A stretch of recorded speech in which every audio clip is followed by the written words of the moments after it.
Gracias, grupo, por lo que habéis hecho. Nos has ayudado a ir acercándonos al Señor. Gracias, de verdad. Y las canciones que has escogido encajan perfectamente bien. Gracias por vuestro trabajo.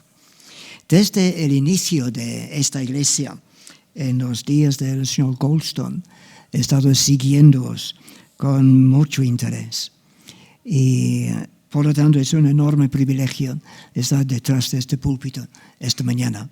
Así, gracias, Emmanuel.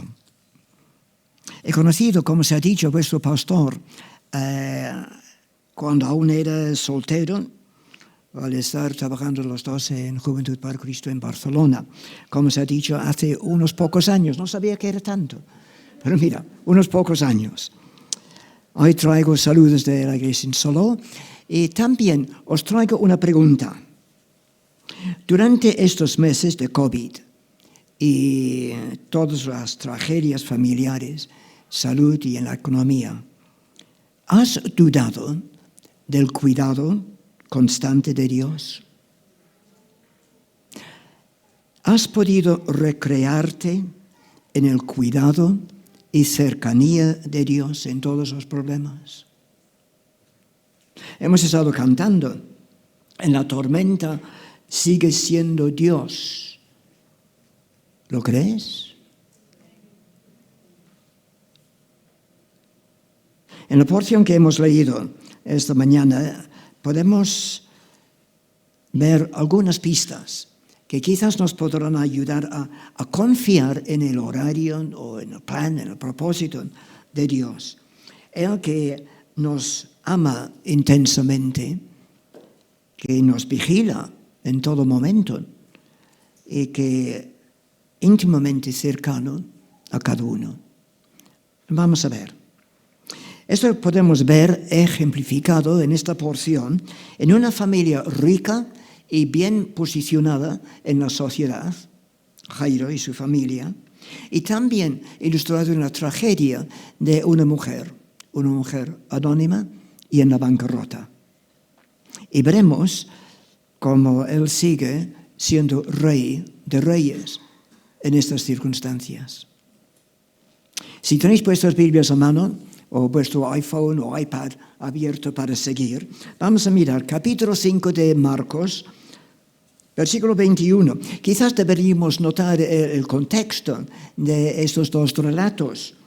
En el capítulo anterior encontramos a Jesús calmando la tempestad. Por lo tanto, Él muestra su autoridad sobre la naturaleza, hasta tal punto que los discípulos decían uno a otro: ¿quién es este que aun el viento y el mar le obedecen? Sorprendidos que este hombre que estaba con ellos podía mandar al viento y a las olas y le obedecen. Y entonces, siguiente relato, Jesús muestra su autoridad sobre los demonios, muestra su autoridad sobre los espíritus malos, sobre Satanás. Y entonces ahora muestra su autoridad sobre la muerte. Vamos a ver lo que ocurre.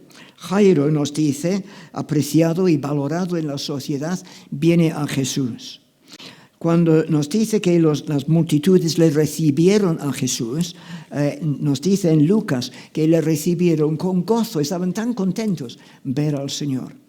Pero había un hombre que quizás con aún más razón estaba contento ver al Señor. Tenía él una petición. Era un hombre importante.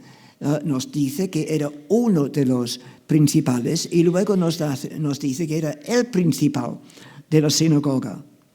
Hombre importante, pero un hombre necesitado, como Nehemán en el Antiguo Testamento. Y se olvida de su rango social porque nos dice que vino al Señor y mostró su insuficiencia para su situación. Su hija estaba muriendo. Y aun con toda la autoridad que él tenía en la sinagoga, él no podía hacer nada. Entonces vino a Jesús y manifestó su intenso dolor. Notamos lo que dice en el versículo 23. Dice que vino a él, se postró a sus pies y le rogaba mucho. ¿Y por qué dice le rogaba mucho? No era simplemente suficiente decir, Señor, tengo mi hija enferma, ven. Porque dice, y rogaba mucho. ¿Es que Jesús no prestaba atención a su petición? Me parece que lo que está intentando comunicar es su intenso deseo, su intenso dolor. Le rogaba mucho. Me preguntan, ¿esto es en contraste con nuestras oraciones? Me hace pensar que a veces nuestras oraciones son insípidas delante del Señor. Y le rogaba mucho, estando a los pies del Señor. Entonces, ¿qué hace el Señor? Pues vemos su disponibilidad. Porque dice el versículo 24, fue pues con él la cercanía de Cristo en esta situación. No me llama la atención en este instante el problema tuyo, la situación tuya. Lo que sí me llama la atención es que Cristo quiere estar cerca de ti en esta situación. En este problema que quizás tienes frente a exámenes esta semana próxima, Cristo quiere estar al lado vuestro. Hay un texto tremendo en Isaías 50, versículo 10. Os animo a tomar nota. Isaías 50, versículo 10. Hace una pregunta para empezar. ¿Quién hay entre vosotros que teme al Señor? Y supongo que la mayoría, no todos, esta mañana dirán, soy yo. Yo temo al Señor. Tengo una reverencia hacia Él. Sigue el texto diciendo, y oye la voz de su siervo. Pues sí, a través de su palabra, día tras día, podemos ir escuchando su voz, tal como se decía en la escuela dominical para adultos esta mañana. Es que a veces nuestras oraciones olvidamos que son bidireccionales. Pedimos a Dios, sabiendo que Él nos oye. Pedimos, sí, oramos. Pero Dios también quiere hablar contigo. O sea, la oración es bidireccional. Yo hablo con Él y Él habla conmigo. ¿Y cómo habla conmigo? Pues por medio de su palabra. Tal como se decía anoche, que la palabra de Cristo more en abundancia en vosotros, para que entonces el Espíritu Santo pueda ir hablando. Así, al ir cogiendo su palabra día tras día, ir diciendo, Señor, háblame hoy, entonces podemos ir escuchándole lo que Él va diciendo. Entonces, ¿quién hay entre vosotros que teme al Señor y oye la voz de su siervo? El que anda en tinieblas, y quizás durante estos meses, más de uno ha estado andando en tinieblas, y carece de luz. ¿Esta es tu situación en este momento? Pues que sigue diciendo el texto, confía en el nombre del Señor, confía en su carácter, en todo lo que Él es, confía en Él y apóyase en su Dios. Quisiera ir resaltando, recréate en el cuidado y cercanía de Dios en todo momento. Recréate en el cuidado y cercanía de Dios en cada momento. Y el Salvador, con su disponibilidad de ir con Él enseguida, con Jairo, está mostrando su cercanía. ¿Y qué más dice? Su popularidad, porque el versículo 24 dice, y le seguía una gran multitud y le apretaban. Podemos tener esta frase en mente porque es un detalle muy importante. Su popularidad. Pero al ir yendo a la casa de Jairo, una interrupción molesta.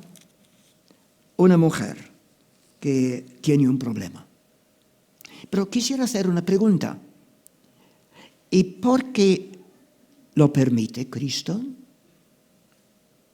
no está en el proceso de ir a una casa donde hay una situación dramática y Jesús permite que una mujer que ni sabemos su nombre interrumpe todo. ¿Has pensado a veces por qué Cristo permite cosas en tu vida? No hay necesidad de eso. Es que Cristo podía haber dicho a esta mujer, espera un momento, arreglo esto, vengo y te vamos a salvar, vamos a curar. Porque el Señor permite esta intrusión. ¿No sabía Él todo? Voy a sugerir que Él lo permite para fortalecer la fe de Jairo. Para fortalecer la fe de Jairo. Porque Cristo necesitaba un poco más de tiempo. Dirás, Eduardo, ¿qué estás diciendo? ¿Quería fortalecer la fe de Jairo cuando está sufriendo tanto? ¿Necesitabas un poco más de tiempo? Sí, seguimos. Una tragedia personal. Esta mujer, anónima y bancarrota, porque nos dice en Lucas que ella había gastado todo lo que tenía. Pues vamos a mirar. Versículos 25 al 26, su problema, en un sentido ella podía pensar era un problema eterno, porque sufría, nos dice versículo 25, sufría 12 años. Nunca voy a salir de esto, podía haber pensado. Nunca voy a salir, nunca. Un problema eterno, pero también un problema persistente, porque, como hemos dicho, había gastado todo lo que tenía. Ahora era una mujer sin otros recursos, en la bancarrota. Y también un problema religioso, porque flujo de sangre significaba que ceremonialmente estaba considerada como impura. Y no solamente esto, sino contaminaba a cualquier otra persona que le tocaba. Y por lo tanto estaba excluido de las relaciones sociales y aún religiosas. Y obviamente todo esto de seguro le llevaba a la soledad y a estar sin esperanza. ¿Sabes que estadísticamente hay por lo menos 20 personas aquí esta mañana que están bajo esta clase de nube debido a algún problema, alguna preocupación? Y en cuanto a los que nunca han venido a la iglesia, tus vecinos, tus compañeros de trabajo o de estudio, muchos están bajo esta noche de soledad y sin esperanza. ¿No es un tremendo privilegio que el Señor te da de ser su portavoz, el portavoz del Creador del universo para ayudarles? ¿No es un tremendo privilegio? ¿No querrás saltar? Pues, ¿qué pasó con esta mujer?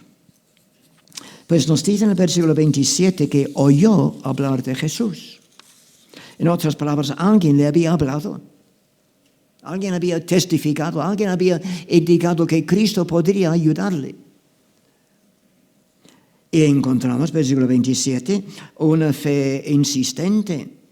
Porque aunque había mucha gente, ella decía, voy a llegar hasta Jesús. Había una gran multitud, nos dice el versículo 24. Pero a la vez voy a sugerir una fe equivocada. Ella pensaba, solo tengo que tocar su ropa, su manto, estaré sana. Su fe, su Salvador. Pero hago una pregunta primero. El problema que esta mujer tenía le hacía acercarse a Jesús. Tu problema te aleja de Dios. El miedo te impide acercarse a Él. Mira lo que pasó. encontramos la obra del Señor en ella en una forma instantánea. Instantáneamente estaba sanada. Enseguida la fuente de su sangre se secó y sintió en su cuerpo que estaba sana de aquel azote, nos dice el versículo 29. Pero entonces, versículo 30, el Señor hace una pregunta rara, sino una pregunta tonta.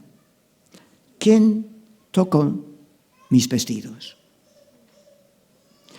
Y la respuesta lógica de los discípulos es, versículo 31, ves que la multitud te aprieta y dices, ¿quién me ha tocado?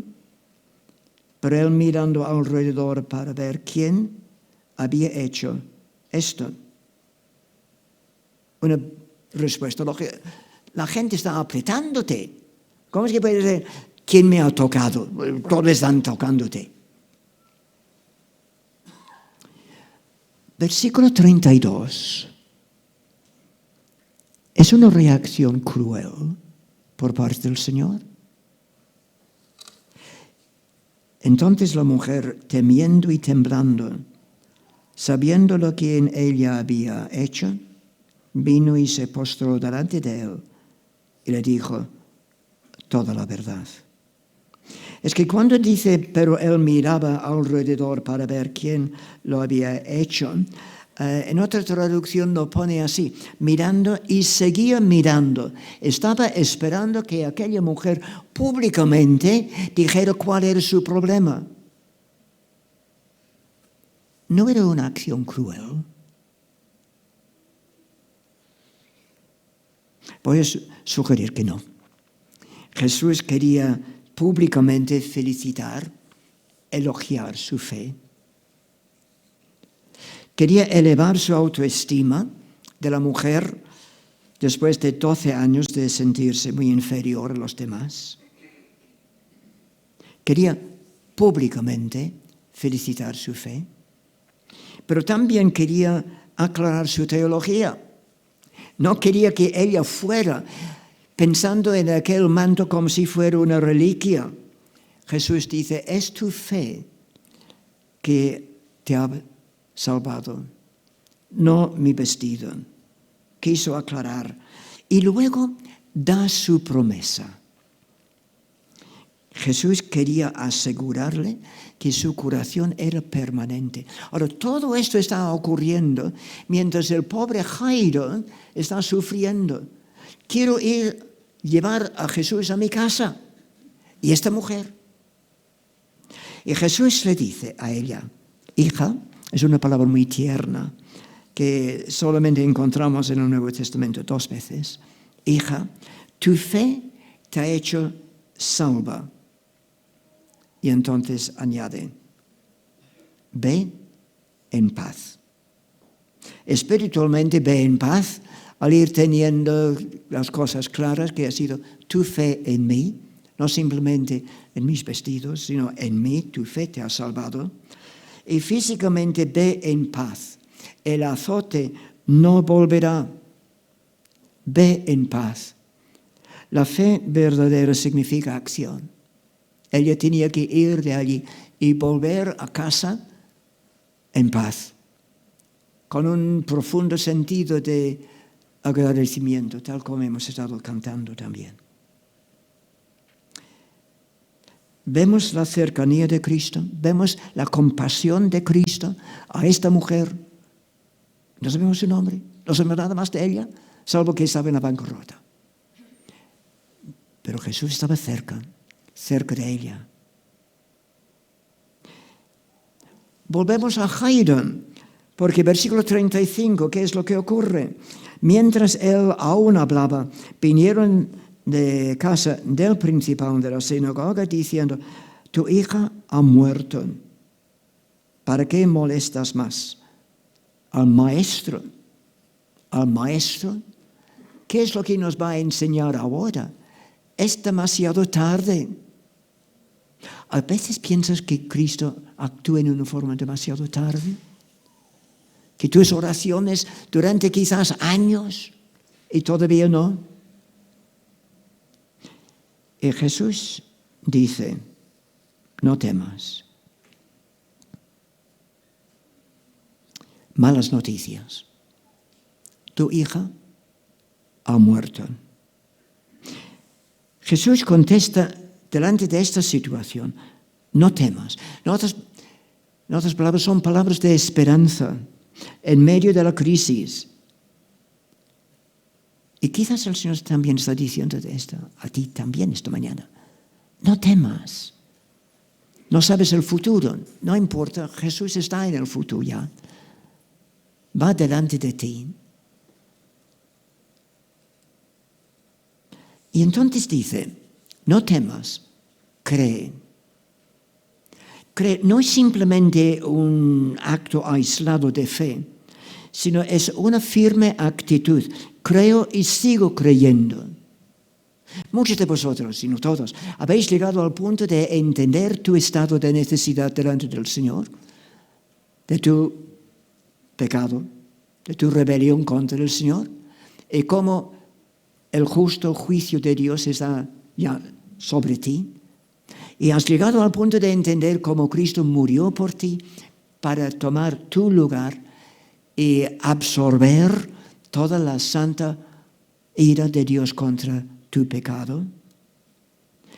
Y has dicho, si puedo aún recordar el día y la hora en que puse mi fe y confianza en Cristo.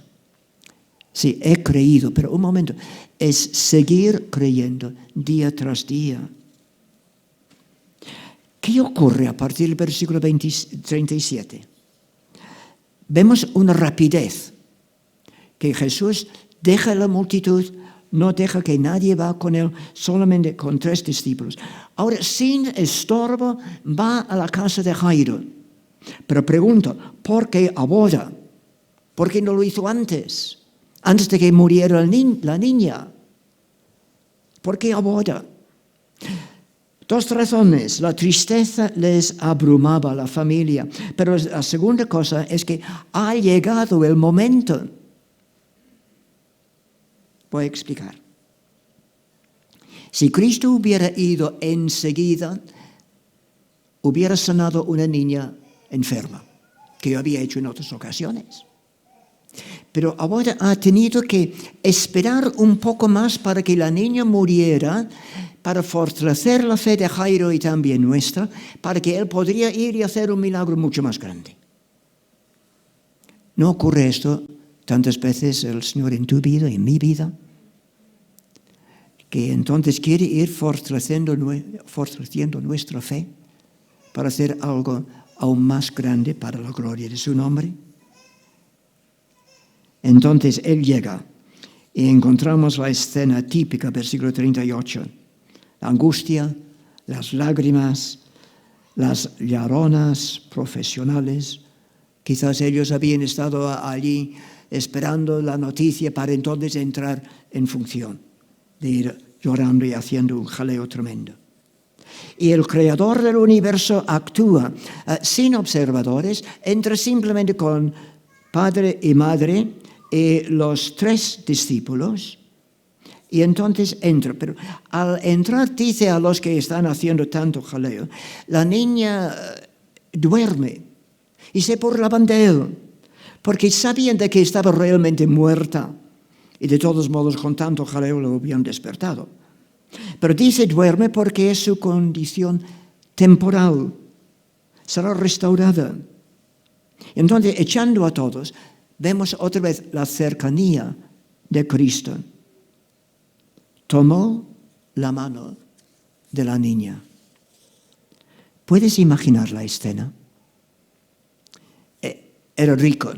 Por lo tanto, tendría un patio en medio de una serie de edificios alrededor. Y estaban todas las lloronas haciendo un jaleo tremendo en el patio, en la casa y por todas partes. Y Jesús los echa todos. Se supone todos en el patio. Y entonces Jesús entra en la habitación. Entra tú con él ahora. Entra Jesús, padre y madre y 3 discípulos. Encuentras en una cama la niña muerta. Y Jesús viene y toma la mano de la niña. Ahora, un momento. tocando a un muerto, te haces inmundo, te haces ceremonialmente contaminado y que por lo tanto otros te van a evitar, pero Cristo se acerca a ellos, a ella, y le ayuda en su necesidad. Y es lo que Cristo hace con nosotros. Se acerca en nuestro punto de necesidad. Y encontramos esta voz de mando. Niña, a ti te digo, levántate. Pero hay dos cosas aquí. Seguramente, según las palabras utilizadas aquí, Jesús estaba hablando en arameo, el lenguaje de la casa. Seguramente Jesús hablaba griego y hebreo, pero está utilizando ahora el lenguaje de la casa. Niña, levántate. Y la niña se levantó. Ahora, Lucas, cuando dice Jesús dijo, utiliza el verbo de gritar. Jesús gritó. En la misma forma de que desde la cruz, su último dicho, gritó diciendo, Padre, en tus manos encomiendo mi espíritu. ¿Por qué dijo eso? Porque aquella frase era la frase de los niños judíos al empezar a dormir. Padre, en tus manos encomiendo mi espíritu. Hasta mañana. Buenas noches. Entonces, en un sentido, Jesús estaba diciendo esto, aunque al morir enseguida estaba con su Padre. Como dijo el buen ladrón, hoy estarás conmigo en el paraíso. Pero entonces, ¿por qué Cristo gritó también aquí? Niña, a ti te digo, levántate. ¿Por qué gritó? Pues no estoy muy seguro. Y al llegar al cielo preguntaré. Pero quizás era para que las personas que estaban en el patio podrían oír, porque había tanto jaleo. Pero había una cosa más. Jesús habló con los padres, diciendo dos cosas. Uno, no des publicidad a eso. Su popularidad podía haber precipitado una crisis antes de poder terminar su ministerio. Había otros momentos para dar publicidad a eso. Pero una segunda cosa, fíjate, dice a los padres, dale de comer. ¿Y por qué? ¿Por qué dijo el Señor eso? Otra cosa que podemos preguntar al llegar al cielo. Pero me pregunto que hay algo. Es que quizás los padres, con el asombro que tenían, como dice aquí, se espantaron grandemente, que hubieran olvidado. La última cosa que hubieran pensado era dar a la niña algo de comer. Pero quizás durante varios días había estado enferma y tendría hambre. Si Él cuida de las aves, también cuidará de mí. Recréate en el cuidado y cercanía de Dios en toda circunstancia. Una familia rica, bien posicionada, o una mujer en la bancarrota. No sé cuál es tu situación en los dos extremos, pero recréate en el cuidado y en la cercanía de Dios en tu situación, sea lo que sea, hoy, todos los días de esta semana y siempre. Que el Señor los bendiga.